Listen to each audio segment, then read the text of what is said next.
حضرت عبداللہ بن جعفر حضرت جعفر تیار کے بیٹے تھے، نبی پاک کی پھوپھی کے بیٹے تھے حضرت زبیر بن عوام رضی اللہ تعالیٰ، وہ انتقال کر گئے۔ ان کا جب وصال ہوا تو 10 لاکھ دینار کا قرضہ تھا ان پر، اور جو زمین انہوں نے چھوڑی وہ زمین بنجر تھی۔ لو سن لے، جن پر قرضہ چڑھا ہوا ہے وہ نسخہ بھی سن لے، جن پہ قرضے ہیں نا، جو تنگ دست ہیں، جو روز رکے بھیجتے ہیں دعاؤں کے کہ بڑی پریشانی ہے، وہ وظیفہ سنیں، وہ وظیفہ سنیں۔ ہمارے زمانے میں وظیفے لینے کا رواج نہیں، تویز لینے کا رواج ہے۔ لینا چاہیے، تویز بری چیز نہیں، اچھی چیز ہے، لیکن زیادہ کام برکت والا کیا ہے؟ اللہ اللہ کرنا۔ کیا کام ہے؟ سجدہ کرنا برکت والا کام ہے۔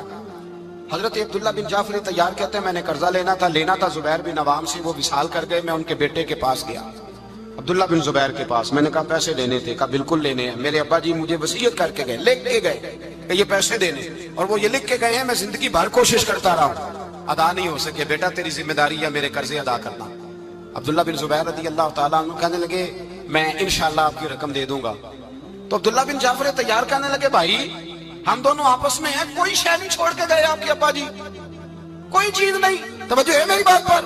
یہ صحابہ کا ذرا انداز دیکھیے گا بندگی کا، کوئی چیز نہیں چھوڑی۔ حضرت زبیر بن عوام کہنے لگے ایک زمین کا ٹکڑا ہے، وہ بھی بنجر ہے، اس میں بھی کوئی کھیتی نہیں اگتی، سبزہ نہیں ہوتا، بنجر ہے، پانی کوئی نہیں، اور وہ اتنی خشک ریتلی زمین ہے کہ بڑا مشکل کام ہے وہاں سیراب کرنا، بے آباد زمین ہے۔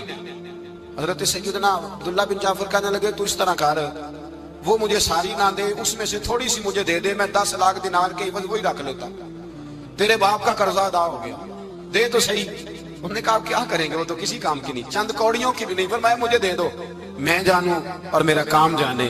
او بھائی یہ تھے بندگی والے لوگ، یہ تھے جن کا رب سے رشتہ ہے، جنہوں نے حضور کے صلی اللہ علیہ وسلم کے پاس بیٹھ کر بندگی سیکھی تھی۔ کہتے زمین کا ٹکڑا لے لیا، بنجر بے آباد ریتلی زمین، جب میرے حصے میں آئی پہلے دن اپنے غلام سے کہنے لگے جو جگہ تجھے زیادہ سخت لگتی ہے نا وہاں میرا مصلی بچھا دے، جو تجھے زیادہ بنجر بے آباد لگتی ہے وہاں مصلی بچھا۔